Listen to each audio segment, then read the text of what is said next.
Hey, and welcome, msKIRAspeaks. Before we get started, I ask that you watch the videos till the end, subscribe, and turn on your notifications. Listen, y'all, bear with me a minute. Do not go away. I'll let your girl get this off her chest. So I just did half of this review, and then the phone blinks, and then poof, it disappears. Just disappears. And I've tried a couple times to, get myself together. So hopefully this last time will be the charm, and at least if I have to make edits, I can make edits, because I was trying to do this and then get another 3 videos up for you guys today. I don't know that that's gonna happen, but like I said, don't leave, because you're not here for that.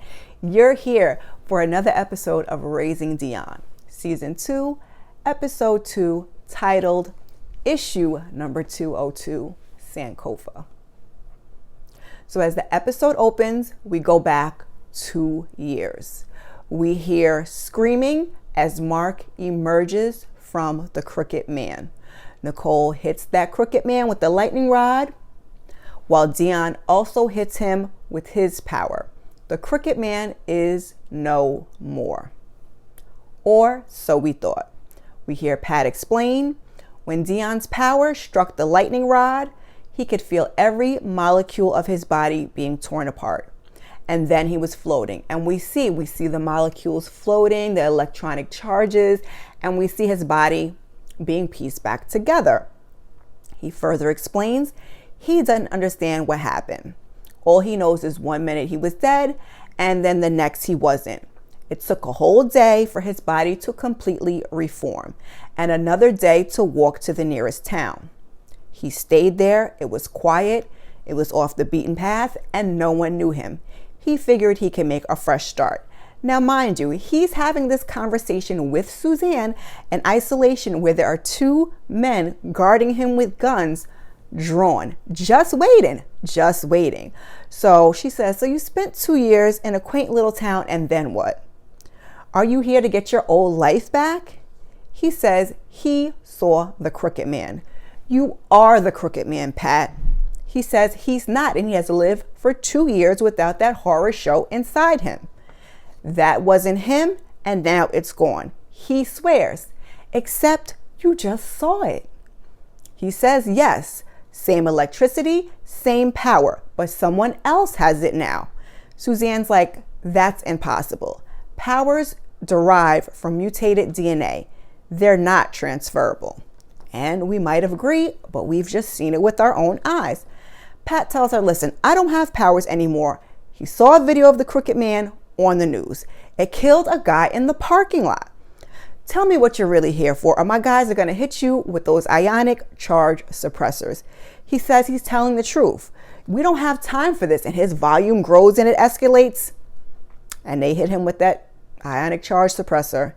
He's like, listen, if I still had electric charge, it might have suppressed it, but I don't have it anymore. And she says she plans to run every test to make sure he doesn't. So as she leaves, he's screaming, there's another crooked man out there. It's the next day, and the levels have returned to normal inside that sinkhole. So one of the guys, he takes a look, and he sees that roots are growing where there weren't before. He sees a footprint, which we know is from Mr. Gary, and he gives Mr. Gary a call. We see Mr. Gary's phone ringing on the ground. Mr. Gary, he's sitting on the couch with the green stuff bubbling in his neck. So they leave him a message, and the next thing you know, we see Dion. He's pulled up to the school with his mom, and he asks what they're doing down there. And she tells him, they're just testing. And he suggests that maybe you might want to ask Miss Suzanne, what if she kept a secret from you? And Nicole's like, that would go against our agreement. We've, said that we will be honest with each other. And they agreed that they want to work together at Bayona. They wouldn't have any secrets. So she asked him what this was about. But he can't say because he transported down to Bayona for that phone. Is this about your friends? Is this about the musical? Dion says he's too busy for the musical. He has a trainer with superpowers, and you can tell he is super excited. So she tells him, look, Esperanza has been there for you, so don't let her down. And speaking of our good girl Esperanza, no, I don't think she came over to YouTube and watched my review. But what she did do is give my IG post a like and a heart comment, a heart emoji in the comments, and your girl was hyped. Anywho, they're in class trying to figure it all out, what's going on down in the sinkhole. And again, we know Dion couldn't directly ask his mom because he wasn't supposed to be at Bayona that night. So Jonathan suggests that they sneak down there after school before pickup. Dion says he's in, and Esperanza's like, she's on lookout. So after their triangle of justice business is concluded, she gives them sheet music for the musical auditions. As class starts, Brayden is still giving Dion the stare down. So we're back at home, and Nicole is talking to Kat, who's talking about doing virtual appointments on an app. And Nicole looks disturbed. She's looking around her place, and Kat's trying to find coffee. And you can tell that Nicole is not happy about this arrangement. She's like, I have a video conference in a few minutes and I have nowhere to sit. They discuss Kat's decision to be a doctor, which was mainly her parents' doing. So she brings up the Ghanaian word Sankofa. It means to go back and get it. While she was away, she decided to go back and find whatever it was she left behind. Find out what she was missing so she could finally live the life that she was meant to. Maybe you should try it. What am I missing? Nicole asked. I don't know, maybe Tevin. So Kat, she gives her lucky dress to wear when she sees Tevin later when she drops Dion off. So at school, Brayden, he's listening to everybody's thoughts at the end of the day. And he rolls up, Dion gets his attention. And then Esperanza, she introduces them to the gang. Dion recounts how hard it was for him to make new friends when he was a new kid at school. So Esperanza's like, but can you sing? And Jonathan explains, look, there's a musical review that's coming up and they're all going to be in it. Brayden's like, yeah, I'm trying to figure out where everything is. And then we hear the crooked man talking to him, whispering in his ear. And then Brayden, he asked Dion to show him around the school. Dion's like, sure, now. And Jonathan's like, well, we were going to plan our auditions. And Brayden uses his mind control and says, it's better he shows me around. So Jonathan agrees, and Esperanza, she looks concerned, like, we still going to do that thing later though, right? Oh, okay. So Dion, he's showing him around school, and he's like asking him, like, why did you just start school now? And Brayden's like, I just got to Atlanta, came from Alabama. I've lived there my whole life up until 3 months ago. Why did you come here? Dion says. To find you. No, that's not scary at all. And if it were me, the tour would have been over. But Dion, he laughs it off and he continues the tour. The crooked man appears behind Brayden and he tries to get to Dion, but he can't. And I think Dion felt like a little jolt of electricity or something, because he's like, what happened? What was that? What was that? And Brayden's like, Brayden, So he's like, he says he doesn't know. And Dion just continues to show him around the school. And I'm like, kids, Dion, come on. You 10, keep up, baby, keep up.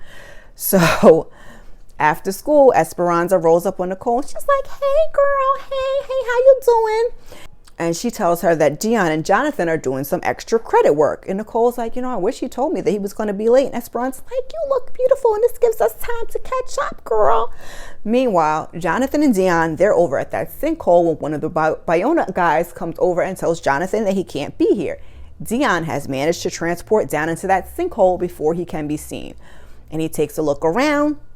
And then the flowers, they start to bloom and grow. And just as it looks like one of them is about to attack him, like they did poor Mr. Gary, he transports back above ground and gives Jonathan the signal. So Esperanza, she's still talking to Nicole about the auditions when Dion transports into the backseat.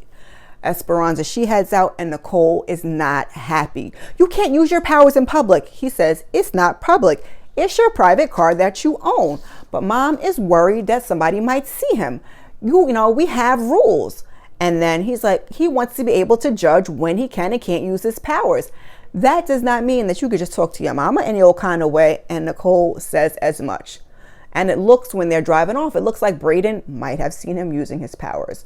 So they arrive at Bayona and Dion goes to change, giving Nicole and Tevin a minute to talk. So Tevin says, Dion, he's something else. They told me he was powerful, but he had no idea. He's excited to work with him. He says his imagination is incredible. He created a whole new power in front of me. So we're going to incorporate that into our training curriculum. And Nicole's like, it's nice to hear somebody talk about him positive instead of, something to be scared of. Tevin, he's not scared. And he says, they're in it together. And he suggests that they talk over lunch. Tevin, if you want to ask her out, just go ahead and ask her out. And Nicole, she says as much. And he does. But just then, Dion shows up in his little superhero attire. I'm Mind Mover. And he's like, well, that's very literal. Better than Pat, who thought it was like, oh, that's so great. So Tevin's like, we're going to work on the costume a little bit. And Mom's like, oh, it's cute. He's like, it's fine. It's functional. He's like, it's like the Curry 4s, but we also want something with a little bit of style, like the Kyrie 5s. Blank stares all around. Neither of you is a sneakerhead. Nope, they're not. So after this cute little interaction, we see Nicole. She's waiting in the hallway and she's outside of another training room. And the mom of one of the power, she's upset. She's like, why is this happening? Like, what is she here for if you guys aren't helping? And the poor girl, she was sitting on the floor. She looked sad. She looked confused. She looked concerned. Like she wasn't happy about everything that was going on. So Nicole, she walks up to lend an ear and she asks, the mom, Simone, what her daughter's power is. She's like, I don't know how to describe it. She destroys things. She's like, they've been here for a week and she's still destroying things. And Nicole's like, I get it. Still got a scar from Dion's tornado of Legos. And Simone asked her how she handled a 7-year-old with superpowers. And she's like, I'm not sure I did. She tells her the people at Bayona do good work and that she's on the advisory board. So if she needs anything, even if it's just to talk, hit her up. But before they can even exchange numbers, Suzanne walks over and tells her, look, we need to talk. So she shows her something and Nicole thinks she's looking at a video of Pat. But Suzanne tells her, no, this is live feed. That's not possible. Suzanne's like, he arrived last night. We locked him away and we're taking every precaution until we can verify he's not a threat. Nicole's like, I want to see him. And Suzanne says it's a bad idea, but Nicole's not trying to hear that. So Nicole stands there and she looks at him in shock while he apologizes for everything happened. You were right to do what you did, but I'm not that guy anymore. He continues his explanation and apology without a word from Nicole. He asks how Dion is, and then Nicole chimes in. She's like, no, you don't get to miss him, think about him, or talk about him. I'm not your friend. I'm here to see where you are and to make certain you stayed locked in here and you never get out. And I mean, can you blame her? He put them through a lot. So he's like, well, I'll get out eventually. Once they confirm I'm not a threat, then I'm going to get out and help. Help with what? She asked. And he tells her he saw the crooked man on the news. Someone else has that dark energy and is doing bad things. He wants to help stop them. And Nicole says the same thing Suzanne says earlier. You're the crooked man, Pat. You're the one with the dark inside of you. You were the one that wanted Mark right up until the moment when you killed him. With or without powers, that's never going to change. So she walks out and she tells Suzanne she can never let him out of that cell and Dion will never, ever know that he's here. Promise me. Suzanne says she won't, and she promises. And Nicole tears up and she says she doesn't understand. Of all the people they lost, why is he the one that gets to come back? And I was with her on that one, like, why not Mark? We would love to see some more Michael B. Jordan. So Dion and Tevin, they're, lounging, laying around on the ground, and they're talking. And Tevin's like, I never knew anyone with more than one power, much less someone who could create their own. And Dion's like, the new ones happen when he really wants something or when he's trying to help somebody. Once his mom was sad and he made a light show to make her feel better. And we remember that from season 1. It was dope for sure. So Tevin asks, can he show him? And Dion's like, I don't do that anymore. It's babyish. But Tevin tells him making someone feel better, particularly your mom, is the most grown-up thing you can do. Just then Nicole comes in and they gotta go. Dion's not happy, so they on the way out, they argue about him having to leave. He wants to stay and what happens. So Suzanne, she's talking to Pat. She's like, it would have just been easier if you stayed dead and never come back. And then she questions again, why have you come back? He says, listen, he cares about Nicole, but he didn't come back for her. He wants to know if she found the Crooked Man video yet. Something bad is coming. Whether you like it or not, you need my help. So later on that night at home, Dion is still upset with his mom. She asked to talk to him and he's like, well, why did you do that? And she's like, I was upset. And she asked him if he ever thinks about the Crooked Man. He's like, in his nightmares, instead of Thanos or Voldemort, it's the Crooked Man.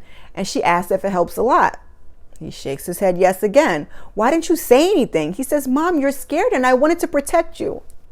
And it's so noble when kids do things like that, but just know that you stress your poor parents out too. Oh my God. So Nicole goes out on the balcony to have a minute. Oh, sorry, that was probably loud. Nicole goes out on the balcony to have a minute, take a breath. And Kat joins her and asks her what that was all about. And she tells her Pat is alive. And Kat is like, what in the... She is in disbelief. So Nicole tells her he's in a cell at Bayona and Dion can't know about it. And Kat's like, he's a smart kid. You can talk to him. But Nicole is worried because, as we heard, Dion thinks that he's protecting her. Nicole thinks that she needs to be more protective. And Kat's like, I don't think that there's any way that you can. But Nicole is adamant. Pat is in the cell. He's never getting out. And Dion can never know about it. So Suzanne is in her office and she finds that footage of the Crooked Man when David walks in. He asks about the Nicole Pat situation and she's like, she tells him they have history. And she shows him the video of Pat in Crooked Man form 2 years ago and then the news footage that they found. None of it makes sense, but it's true. And this person has now returned in this form back to Atlanta. So Brayden is with the poor couple that he done held hostage and they're like comatose in the next room.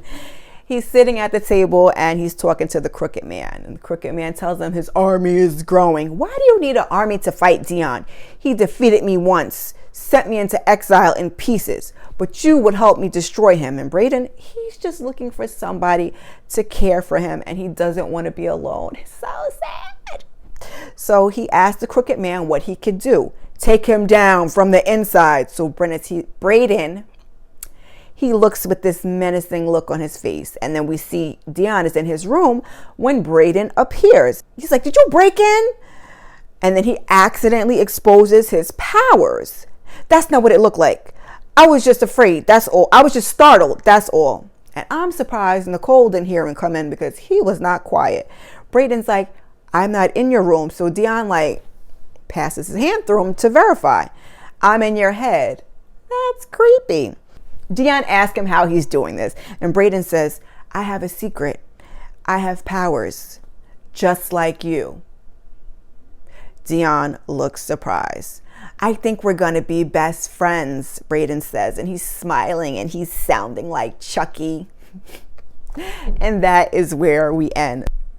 What did you guys think of the episode? Will Dion find out about Pat? What do you think he's going to do with this newfound information that he just found out about Brayden? Drop your thoughts down in the comments. Again, I will probably do these videos 1 episode a week. I may get some more, so keep your notifications on. If you've made it this far, put that lightning bolt emoji down in the comments. I hope you'll come back and join me for episode 3. While you're here, please check out some of my other content. Thank you. And before you go, like, subscribe, and share. I appreciate you. Peace.